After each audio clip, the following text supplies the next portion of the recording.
Hello everyone, मैं राहुल दुबे आप सबका स्वागत करता हूं हमारे यूट्यूब चैनल लेसन सेशंस में, जहां होते हैं छोटे छोटे सेशंस में बड़े बड़े lessons. So let's start with our topic. आज का हमारा टॉपिक है quadratic equation part 3। So before I start with quadratic equation part 3, मैं आप सबको रिवाइज करा देता हूँ क्वाड्रेटिक इक्वेशन पार्ट 1 और पार्ट 2 में हमने क्या पढ़ा था।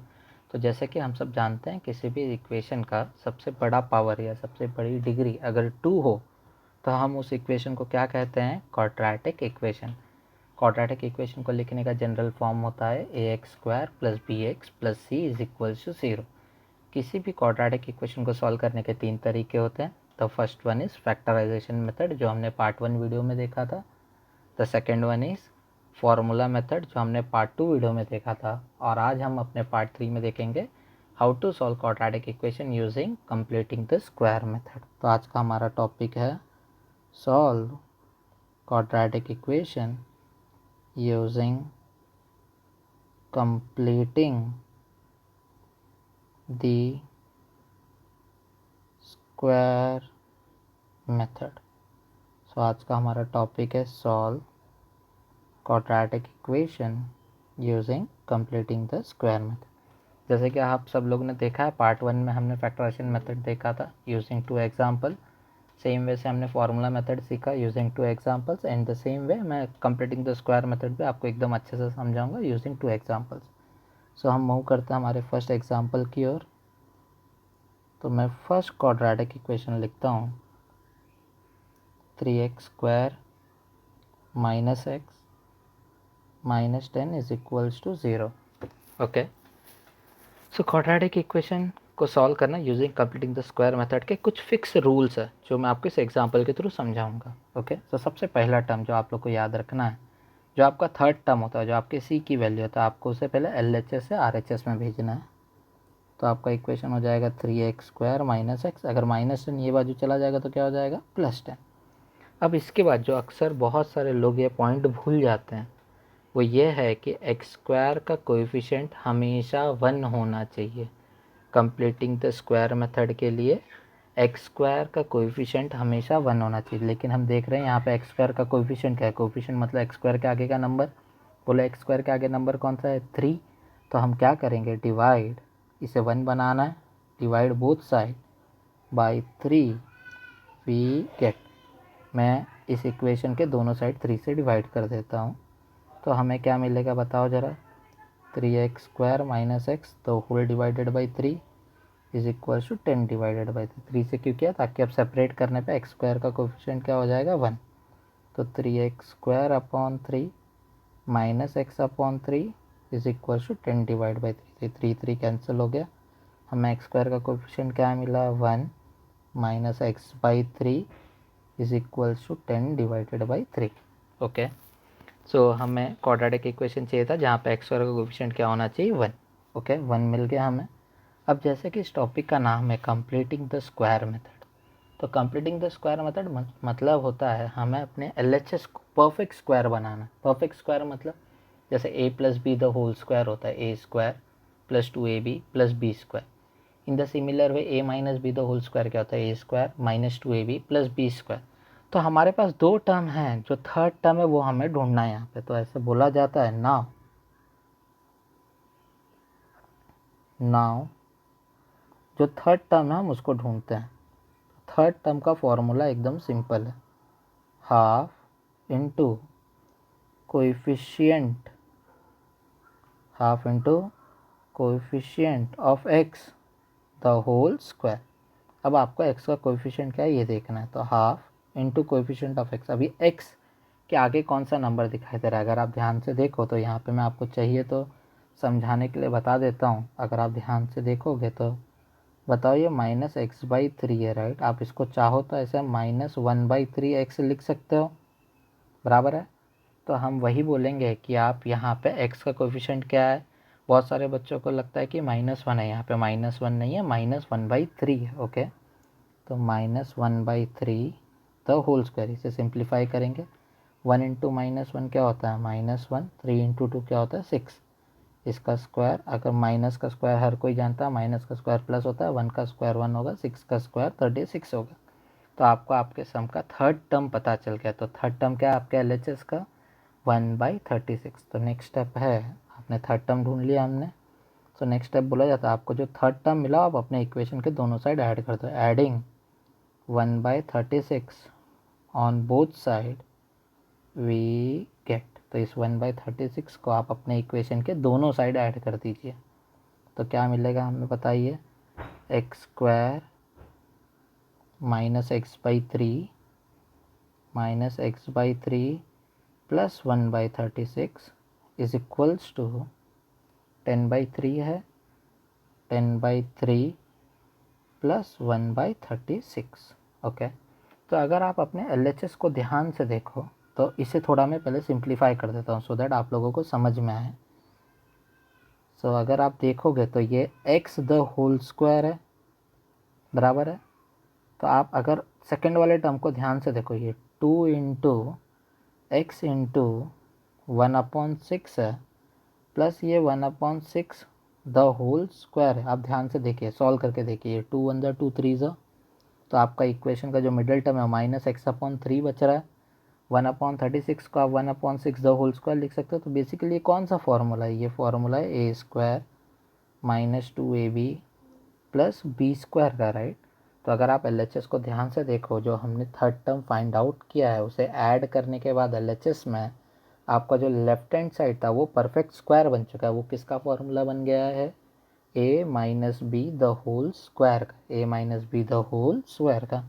ये जस्ट आप लोगों के अंडरस्टैंडिंग के लिए था।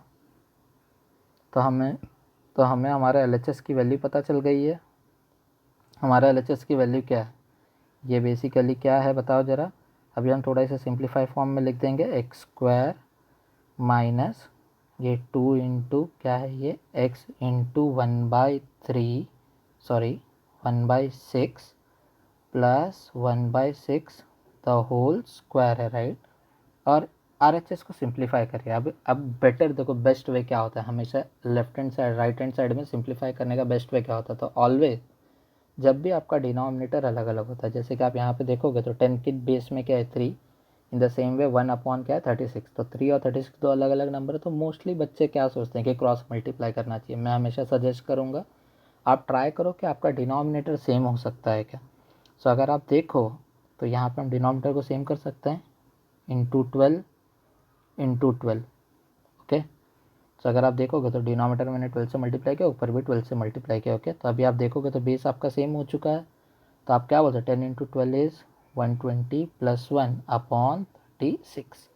अभी ये किसका स्क्वायर है, ये a² - 2ab प्लस b² जैसा दिखाई दे रहा है।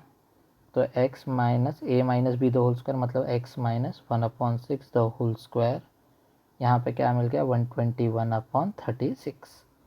सो अगर हम स्क्वायर रूट ले, taking square root of both side, क्योंकि एट द एंड हमें x की वैल्यू ढूंढनी है, तो taking square root of both side we get. देखो स्क्वायर रूट लेंगे हम लोग तो क्या मिलेगा, ये तो स्क्वायर तो ऑलरेडी परफेक्ट स्क्वायर, तो यहाँ से स्क्वायर का सिंबल हट जाएगा। अब यहाँ पे स्क्वायर रूट ले रहे हैं, राइट। तो 121 का स्क्वायर रूट 11 होता है, 36 का स्क्वायर रूट हमारा 6 होता है, राइट। पर हमें पता है कि स्क्वायर रूट एक ऐसा टर्म है जिसमें आंसर हमेशा प्लस नहीं तो माइनस दोनों में आता है, राइट। तो प्लस और माइनस 121 का स्क्वायर रूट क्या होगा 11, 36 का स्क्वायर रूट क्या होगा 6।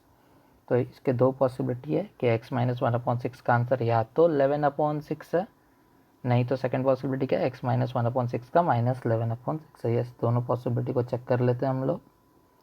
तो पहले हम पॉजिटिव वैल्यू ले लेते हैं, और x - 1/6 का वैल्यू क्या हो सकता है -11/6। तो -1/6 को वो साइड भेजिए, तो 11/6 माइनस ये बाजू आ जाएगा तो क्या हो जाएगा 1/6। इन द सिमिलर वे -11 माइनस ये बाजू आएगा तो क्या होगा +1/6। तो बेस सेम है, तो हमारा आंसर क्या आ रहा है 11 + 1/6, और यू कैन से -11 + 1/6। तो आप अगर इससे आगे सॉल्व करोगे तो 11 + 1 क्या होता है 12/6, और x इज इक्वल्स टू -10/6। 6 1 ज़ा 6 2 ज़ा, ये क्या होता है 2 3 ज़ा 2 5 ज़ा। तो फाइनली आपको x की दो वैल्यू मिल गई है, x इज इक्वल्स टू 2 और x इज इक्वल्स टू -5/3। सो एक बार हमारा सम का आंसर आ गया, x की 2 वैल्यू आ गई है। सो अगर हम वापस एक और बार रिवाइज कर ले इस सम को, सो सबसे पहली चीज़ मैंने क्या सिखाई कंप्लीटिंग द स्क्वायर मेथड में। सबसे पहले आपको क्या करना है, जो थर्ड टर्म है उसको इज इक्वल्स टू के ये साइड भेजना है। फिर सबसे जो मेन कंडीशन है एक्स स्क्वायर का कोफिशिएंट क्या होना चाहिए 1, तो इसलिए हमने 3 से डिवाइड कर दिया। फिर हमने थर्ड टर्म ढूंढा, थर्ड टर्म का काम क्या है, वो आपके LHS को कंप्लीट स्क्वायर बनाता। थर्ड टर्म का formula half into coefficient of x the whole square, वो आंसर निकाल लिया हमने। फिर जो भी वैल्यू है उसको आपको दोनों बाजू ऐड करना है। LHS आपका परफेक्ट स्क्वायर होगा, RHS को सिंप्लीफाई करना है। फिर आपको क्या लेना, दोनों बाजू स्क्वायर रूट लोगे तो RHS में स्क्वायर रूट ले रहे हो इसलिए प्लस और माइनस में आंसर आएगा, राइट।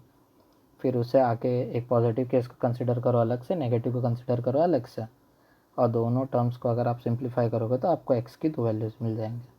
तो हमें x की 2 वैल्यूज़ क्या क्या मिली, x इज इक्वल्स टू 2 और x इज इक्वल्स टू -5/3। सो ये हो गया हमारा फर्स्ट एग्जाम्पल। ये सेम कंसेप्ट को एकदम और अच्छे से क्रिस्टल क्लियर होने के लिए हम सेकेंड एग्जाम्पल देखते हैं। सो सेकेंड एग्जाम्पल है, समझो हमारा फ़िलहाल के लिए m² -10m + 24 is equals to 0। अभी ऑलरेडी हमने डिसाइड बोला था कि ज़रूरी नहीं है सम x में ही रहे, y में भी हो सकता है, m में भी हो सकता है, किसी भी वेरिएबल में हो सकता है। सो ये सम को आगे बढ़ाते हैं। सबसे पहला स्टेप, कांस्टेंट टर्म को वो साइड भेजिए, m² -10m + 24 ये बाजू आ जाएगा तो -24। फिर हम देखेंगे m² का कोफिशिएंट तो यहाँ पे ऑलरेडी 1 है तो आपको कुछ डिवाइड करने का ज़रूरत नहीं है। अब हम निकालेंगे direct third term. So now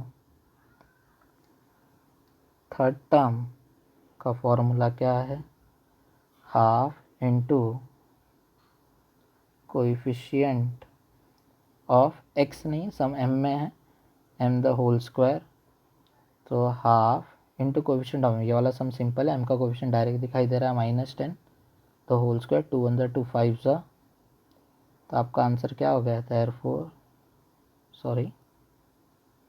is equals to -5 the whole square. -5 का स्क्वायर क्या होता है 25। आपको इस नंबर को दोनों बाजू ऐड करना है, ऊपर वाले इक्वेशन के दोनों बाजू ऐड करना है।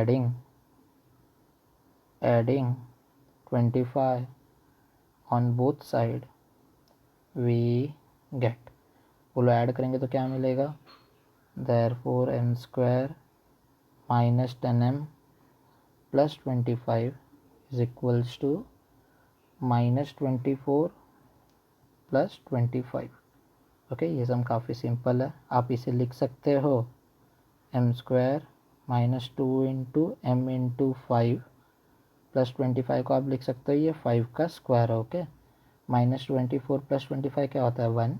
अगर आप ध्यान से देखो तो ये कैसा दिखाई दे रहा है हमें, a² -2ab + b² जैसा, राइट। तो ये फॉर्मूला किसका बन गया यहाँ पे, therefore m -5 the whole square is equals to 1। Taking square root of both side, ये परफेक्ट स्क्वायर बन गया।